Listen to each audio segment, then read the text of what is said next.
अस्सलामुअलैकुम dear students. जी बेटा, उम्मीद करता हूँ आप खैरियत से होंगे। बेटा, आज हम डिस्कशन करने जा रहे हैं pairing scheme of physics ninth class 2025 यानी कि 2025। 2025 की बेटा हम डिस्कशन करने जा रहे हैं जी फिजिक्स की पेयरिंग स्कीम। तो नाइन्थ क्लास की बेटा, सबसे पहले हमारे पास पेपर का जो पोर्शन है वो हमारे पास होता है जी MCQs। तो सबसे पहले हम MCQs को डिस्कशन करते हैं।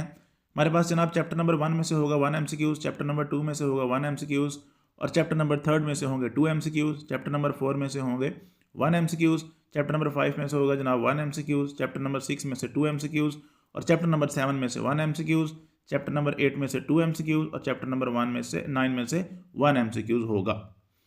बेटा, आपके पास टोटल जो है वो इसके मार्क्स होंगे 12 यानी कि 12 नंबर। अब आपने इन MCQs को जो कैसे याद करेंगे, ठीक है, कहाँ से आएंगे, क्वेश्चन ये राइज हो रहा है।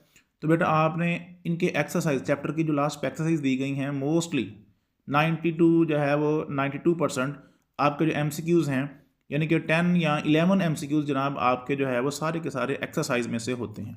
ठीक है, आपने चैप्टर के लास्ट पर जो एक्सरसाइज दी गई हैं उन्हें अच्छे से थारोली रीड करना है, और जो है वो उनको आपने अच्छे से याद करने के बाद जो बाकी पेंडिंग इसके चैप्टर्स के अंदर आपके पास बच जाते हैं साइड बॉक्सेस, उसके अंदर वैल्यूज़ फार्मूला वगैरह, उनको जो है वो उनकी वैल्यूज़ वगैरह आपने अच्छे से याद करनी है। ये हमारे पास जो है हो गया कंप्लीट MCQs। नेक्स्ट हमारे पास पोर्शन आता है बेटा शॉर्ट क्वेश्चन का, जिसके अंदर क्वेश्चन नंबर 2 के अंदर बेटा आपके पास वो पूछेगा आपसे जनाब जो है वो 8 क्वेश्चन यानी कि 8 सवालात, जिसमें से आपने 5 जो है वो कोई से सॉल्व करने होंगे। ठीक है, और ये हमारे पास 10 नंबर के होंगे, यानी कि हमारे पास क्वेश्चन नंबर 2, क्वेश्चन नंबर 3 और क्वेश्चन नंबर 4 जो हमारे पास है उसकी सीक्वेंस जो है वो सेम होगी तरतीब। ठीक है, यानी कि 10-10 नंबर के ही होंगे। अब हम बात करते हैं क्वेश्चन नंबर 2 की, यानी क्वेश्चन नंबर 2 की जो अंदर हमारे पास जो चैप्टर्स हैं उनमें से हमारे पास कौन से चैप्टर्स होंगे और जो उनमें से कितने सवाल आएंगे।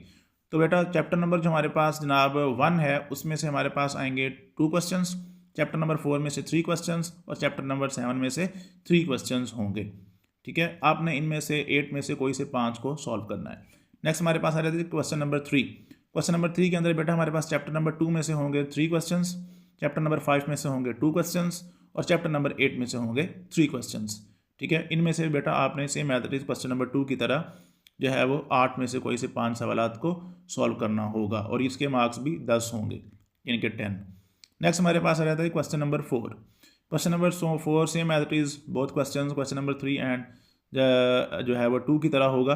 चैप्टर नंबर 3 में से बेटा आपने करने होंगे 3 क्वेश्चंस, चैप्टर नंबर 6 में से करने होंगे 3 क्वेश्चंस, और चैप्टर नंबर 9 में से होंगे 2 क्वेश्चंस। ठीक है, इनमें से आप कोई से भी जनाब जो है वो 5 सवालात कर सकते हैं। ठीक है जी बेटा, अब ये क्वेश्चन राइज हो रहा है कि हम इन शॉर्ट क्वेश्चंस को कैसे सॉल्व करेंगे। तो बेटा, आपने सबसे पहले ये देखना है कि कौन से पोर्शन में किस चैप्टर में से कितने सवालात पूछे जा रहे हैं। ठीक है, उन चैप्टर्स को आपने अच्छे से ग्रिप करना है। जब आपके जो है वो 5-5 सवालात पूरे हो जाएं, यानी कि आपको 5 क्वेश्चंस बिल्कुल आते हों, यानी कि वो चैप्टर्स जिनको आप अच्छे से कर रहे हैं। ठीक है, आप ये देखें कि जनाब क्या उसमें से मेरे इस पोर्शन में से, चाहे पोर्शन 1 है, 2 है या 3 है, उसमें से जनाब आपके सारे के सारे शॉर्ट क्वेश्चन अटैम्प्ट हो रहे हैं या नहीं। ठीक है, अब मैं आपको अगर कुछ गाइड करूं तो वो यूँ है कि अगर आप चैप्टर नंबर 1, 2, 3, 4, 5, 6 और 7, ठीक है, या 6 चैप्टर्स आप 1 से लेकर 6 तक, ठीक है, इन चैप्टर को बहुत अच्छे से ग्रिप कर लेते हैं, तो आपके जनाब शॉर्ट क्वेश्चंस और लॉन्ग क्वेश्चन जो है वो अटैम्प्ट हो जाएंगे। ठीक है, इनको आपने बहुत अच्छे से थारोली बिल्कुल completely A to Z examples वगैरह, ठीक है जी, और इसके साइड बॉक्सेस एवरीथिंग जो है वो इसको ओके करना है। तो आपका पेपर जो है वो जनाब 60 मार्क्स का पेपर आपका सॉल्व हो जाएगा, लेकिन आपने MCQ सभी के करने हैं। ठीक है, अब हमारे पास आता है जी लॉन्ग की बारी। लॉन्ग पोर्शन हमारे पास आता है लास्ट पर। ठीक है, हमारे पास कौन कौन से पेयरिंग कैसे होगी, यानी कि A B पार्ट कौन कौन सा होगा। क्वेश्चन नंबर 5 की अगर बेटा हम बात करें, यानी कि हमारे पास जो लॉन्ग के अंदर पहला पार्ट होता है उसकी बात कर रहा हूँ। हमारे पास A और B 2 पार्ट होते हैं। ठीक है, उस A और B हमारे पास कॉम्बिनेशन कुछ यूँ है, चैप्टर नंबर 2 और chapter number 5। And question number 6 हमारे पास जो दूसरा सवाल होता है लॉन्ग का, उसमें से हमारे पास होता है 3+6, यानी कि चैप्टर नंबर 3 और चैप्टर नंबर हमारे पास 6। और अगर हम बात करें क्वेश्चन नंबर 7 की, तो यहाँ पर हमारे पास है जी चैप्टर नंबर 4 और चैप्टर नंबर 7। ठीक है, अब आपके बोर्ड के अंदर पूछा जाता है, आपसे सवाल पूछा जाता है कि 3 आपको क्वेश्चन दिए जाते हैं, आप उनमें से कोई दो को जो है वो सॉल्व करें। ठीक है, अब ये श्योर शॉट नहीं कहा जा सकता, मतलब बिल्कुल आप इसके लिए 100% श्योर नहीं है कि इसमें से न्यूमेरिकल आएगा या इसमें से आपकी थ्योरी आएगी। ठीक है, आपने जो भी चैप्टर्स बेटा करने हैं उनको आपने अच्छे से और बिल्कुल कंप्लीटली करना है, ताकि इनमें से कोई चीज़ पेंडिंग ना रहे। ठीक है, जैसे चैप्टर नंबर 2 और 5 है, 3 और 6 है। जैसे मैंने अभी आपसे थोड़ी देर पहले कहा कि आप जनाब अगर 1 से लेकर 6 चैप्टर तक, यानी कि 1 से लेकर 6 तक आप अच्छे से कर लेते हैं, तो आपके शॉर्ट क्वेश्चंस भी अटैम्प्ट हो जाएंगे सारे के सारे, और सारे के सारे लॉन्ग भी अटैम्प्ट हो जाएंगे। ठीक है, और एमसीक्यूज आप तमाम के जो है वो चैप्टर्स के करेंगे। ठीक है, तो आपने बेटा इनके ऊपर जो है अच्छे से ग्रिप कर लेनी है, ताकि आपका पेपर जो है वो 100% हो सके। जी बेटा, उम्मीद करता हूँ आपको अच्छे से समझ आ गई होगी।